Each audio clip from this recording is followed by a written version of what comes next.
All right, welcome everybody to another episode of Rock Boys Football. Today we're gonna switch it up. So our last two episodes that we did a little preseason prediction of the SEC and ACC. We gave you what we thought are the major storylines, as well as predicting who we think will win the conference. We were gonna go on to the Big 12, but we thought we'd give a little bonus episode and talk about Heisman Prop Bets. This is something that Dill and I have talked about a lot in the past, so we talk about it a lot still, and it's kind of one of the more exciting bets in football in the preseason. And so we're gonna give you kind of who we think's the favorite to win it. So gun to head, who do we think is going to win the Heisman? And then we're gonna give you some good value picks who we think are maybe just underrated by the sports books. Dill has a few really good ones that I think you guys will like. And then we'll give you some more deep in the weeds ones too. So it's going to be a mixture. We're going to throw out a bunch of different players, and we'll see who wins it at the end of the year. So Dill, we'll start with you. Who do you got as your favorite to win? Gun to head, who are you taking to win the Heisman? So just on a broad overview of what I have, I think there are three guys who have a really pretty good shot at it. I think two of them really stand out in Rattler and DJ Uiagalelei from Clemson, obviously. And I know that the books don't have it set like this, but I do think Matt Corral's right up there. And I mean, if you're going to make me pick one of them, I'm taking Rattler. I think he's by far the most talented. He's got the experience now. And that offense, I mean, Lincoln Riley always puts up big numbers with his quarterback. So I think that's probably how I see it. But I don't know. I think people are putting mad disrespect on Corral because he played extremely well last year, aside from the fact he turned the ball over at a relentless pace. And if he cuts those in half and he's a good ball player, continues on a similar track, he is putting Heisman numbers up. And with Kiffin, I think he does have a very realistic shot, although the bookmakers disagree. So that my problem with Matt Corral is traditionally Heisman Trophy winners are on teams that compete at that national level. So looking back, a lot of Bama, some Florida guys, but those are teams that are winning the SEC, playing for national championships. I just don't see Ole Miss doing that. Even if they're a top 25 team, I don't think they're a top 20, top 15 team. And so what I would say, Matt Corral is going to put up Heisman numbers. I actually agree with you if he can limit the turnovers. I just don't see that team competing at a national level where he'll get that recognition. But he'll have the games. He'll have the games to do it. I mean, RG3 at Baylor, it's not like they were exactly competing for national titles, but if you play a few big games and you can show out against an Alabama, and you have to win those games. You have to win those games.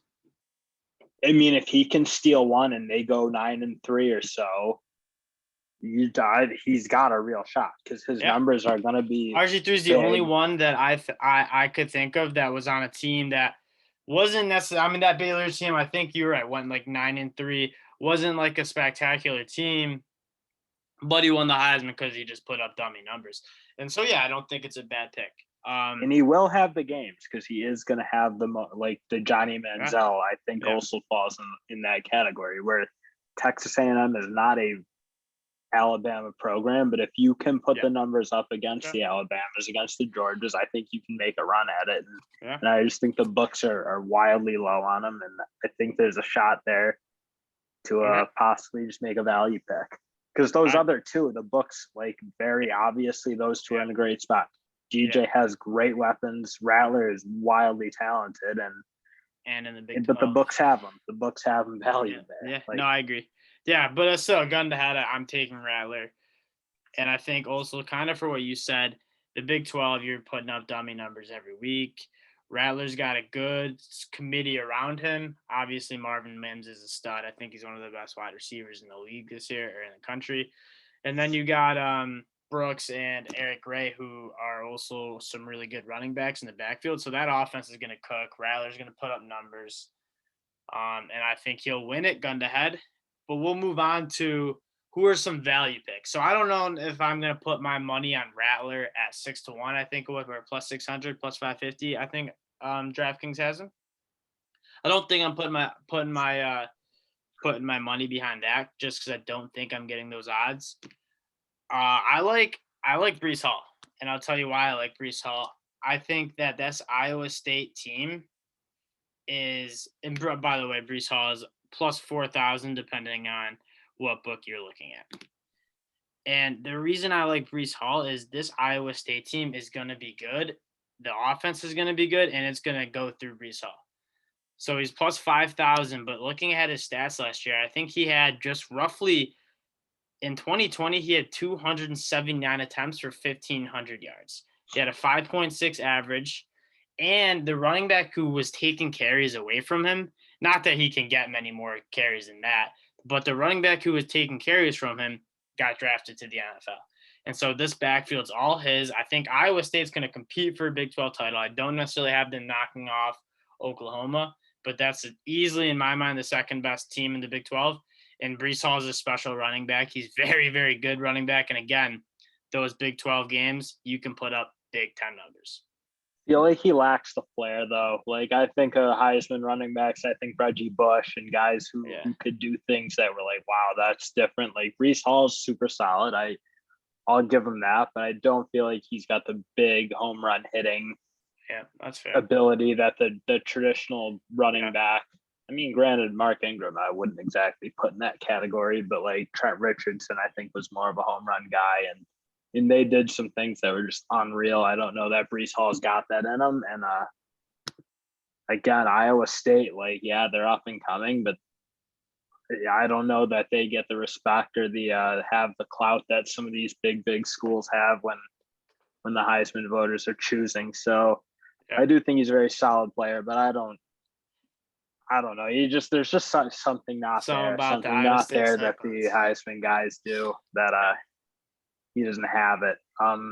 You're talking value for me. I personally love Emory Jones. I think you could put him up with anyone. I think his numbers are going to be really good. He's going to run the ball for, I would think, pretty close to 1,000 yards, if not a little more. And again, I'll harken back to it, but Dan Mullen thrives with that style of quarterback, and that offense was super explosive last year. Now, obviously, they're losing basically everybody, but I do think you have a really, really good offensive coach in Dan Mullen, a very weak defense, which probably will not hurt him. Yeah. And he'll have the chance to put the ball in the end zone and put some big yards up. So I do love Emory Jones, and I think, what is he? Is he around plus 4,000-ish? Is that where I believe he was like got him? Plus 3,300. So just under 4,000. Big name. So I school. think that's really good value for him. Of course, big conference. I think you can put up like 3,000 and 1,000. So 3,000 passing yards, 1,000 rushing yards. I worry about the passing yards. I've on previous shows, I worry about Florida and whether Emory Jones can throw the ball effectively. I also worry about who he's going to throw to. I mean, none of those guys really stepped up last year in the bowl game, so we got a chance to see them against Oklahoma. They're just dropping balls, running bad routes. Emory Jones didn't look great, so I just worry about that. But Emory Jones looked awesome. Like, objectively, I think he looked incredible in that game. I mean, from when I watched the tape, I feel like I saw 2 balls go off the defender's hands that should have been easy picks. I mean, I don't know if he's consistent enough to make it happen in the SEC. I know we disagree on it, so we don't have to go all the way back on it, but I'm a little bit question. I don't hate to see him with the ones, though. You gotta see him running with those. Were the ones. Those who were the ones are going to be next year. They were all gone. They didn't have a single player. Pitts, Trayvon, and I feel like who Emory Jones was throwing to in that bowl game against Oklahoma are going to be. You need to practice. You need to practice as the one unit. That's super important. With those twos, bro. He was practicing with those twos in practice. Yeah, but you're not running your offense with the twos, dude. You're running like scout and stuff. It's going to be a different offense. A limited amount of reps. It's going to be a different offense too. I think we're kind of losing sight of. Well, it definitely will be. He has the chance. He has the athleticism. I know. Traditionally Heisman quarterback winners do have that dual threat, putting up just a lot of yards, whether it's on the ground or through the air. So I don't hate the pick. I just don't like the program, don't like the player. I hate Florida. So moving on, I have like two other guys that I want to mention. One I haven't even told you about, so we were talking pre-show. I like Desmond Ridder in Cincinnati. And I think, Oh, yeah, please. When do you you see hate. guys from Cincinnati win? I think this is. I already saw it the other day. They're kicking around having 8 teams in the college football playoffs, but Desmond Ridder, I think, might put up some crazy numbers. I think they might go undefeated, and I think this might be the year, especially because they played Georgia so closely last year in the bowl game. I just think it's if there's going to be like a non-power fiver to do it, and like since he gets into the college football playoffs, like they're a good team. Like No. they have like a They're talented team. not getting in the playoff. There's never going to be a non-power 5 unless they kick it to 8. That's the only chance. Did you watch them against Georgia, who's probably one of the better teams in the league this year, and they competed Yeah, hard, I don't whether take you any like it or stock not. when Georgia doesn't want to be there. Nobody from the big schools want to be playing bowls unless they were in the playoffs. Georgia seemed pretty happy when that last minute kick. Yeah, I guess there's like a factor of relief, but you're to sit here and convince me Georgia wanted to go sit in like quarantine hotels for 2 weeks to play Cincinnati in a bowl game? No shot. All right. So Desmond Ridder, we don't really agree on, and I'll give you my last one, and then I'll kick it back to you. It's going to be the best running back in the nation, in my mind. He's young, and that's Bijan Robinson. I'll ride with you on that. He is a stallion. He's the best. He will be a top 10 pick when he comes out. Like he's obviously a true sophomore this year. I mean, and I know like the league's going away from like valuing running backs, but this dude's different. He's just the perfect combination of like size, quickness, speed, athleticism. I love him. And he's got the it. He's got what I feel like Breece Hall. Like he hits big home runs. He's super consistent. I mean, he's like to be 225 pounds, be able to run that way. And I don't know, he's not that squatty running back, but he's big, he's taller, he's a little leaner, but he's not like lean. He's not like squatty. He's just big, tall, runs really well. And I think if we're gonna stay on the topic of Bijan Robinson, you got to talk about the guy with his running mate and Casey Thompson, who I know we only got to see one game of his, but he looks sick. If we're going to talk about like guys who maybe not this year, but could down the road be looked at as a Heisman contender, I think Casey Thompson will be there. I think he has the arm and athleticism combo that you really want. And I don't know, in that game against Colorado, granted, you only had to see him for about a half, maybe a little more. He was awesome in that game. He was playing far better than Sam Ehlinger. He's got a much bigger arm, much more athletic. It almost makes me think like he should have been starting all year, quite frankly, because like Ehlinger is good, but this kid's really good. I think he is a far better player than Ehlinger, and I'm super excited to see him this year. Yeah, I actually like Casey Thompson a lot too. I do, and I think as much as like they've lost pass catchers to the draft, I think Sarkisian's going to get that offense cooking again. I mean, if we're talking about like best offensive minds in the country, he's got to be at the top of the list. And so backing that Texas offense is not a bad idea. They play horrible defense every year pretty much. And so, they're going to be in shootouts. They're going to put up points. They're going to put up yards. So, yeah, I don't hate either of those picks. I think Casey Thompson, again, what you said might be a year away, but he's a stud. I loved what I saw in the bowl game. So I don't hate the pick one bit. You got any more before we decide to wrap up?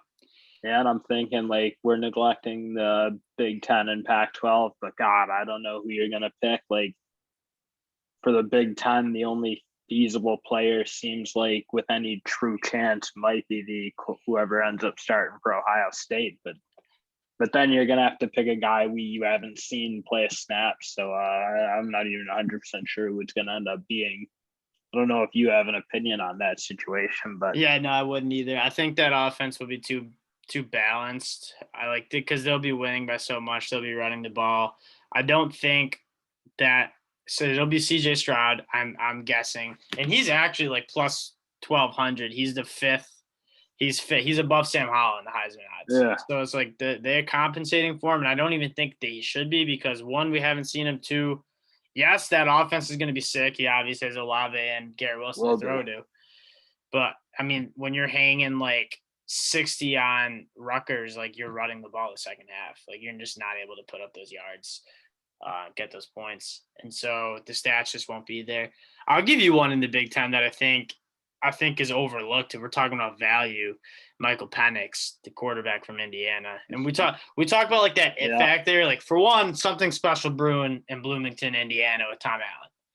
I agree. Whatever he's got cooking is working, and Michael Penix is electrifying, and he has that it factor. He keeps Ty Frogel.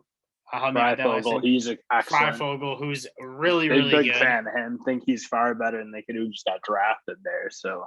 Yep, Bob Filer. Yeah. So I think we're looking at him in the Big Ten, and then moving out to the Pac-12. We talked about this a little bit pre-show.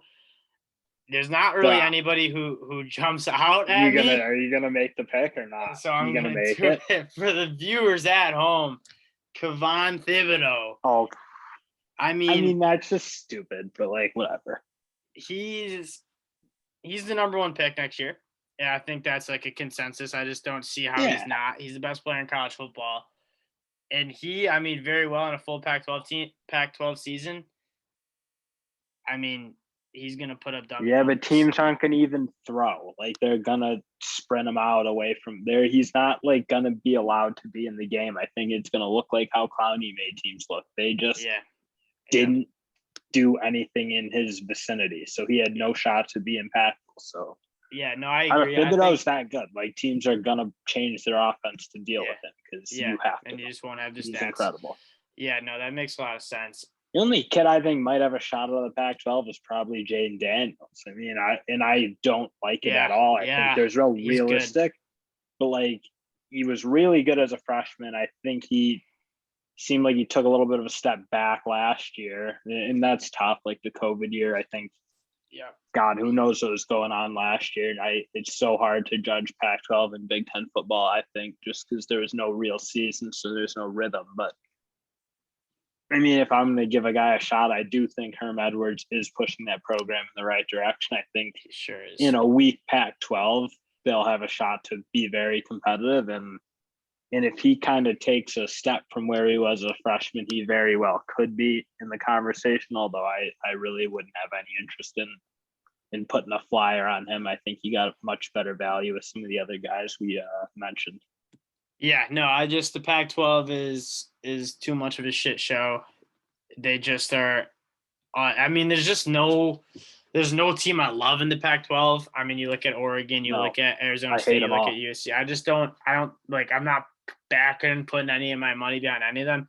To be fair, Jayden Daniels, if I were to run that back and give you another guy, it'd be him. He's kind of in a similar sense to Emory Jones, like those mobile quarterbacks just tend to win those Heismans because you putting up crazy numbers.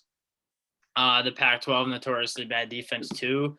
He has a chance to really go, and that team can. I mean, Arizona State. It's a free for all. Like they could certainly win that conference. And there's no team you think is a favorite. I think it's some sort of like wagon that's just supposed to win. I mean, there's no Bama in that conference. So I don't know. I'm thinking like a throw out for if any of you Pac-12 fans want to take a shot, he might be the shot, but certainly not Kayvon Thibodeaux.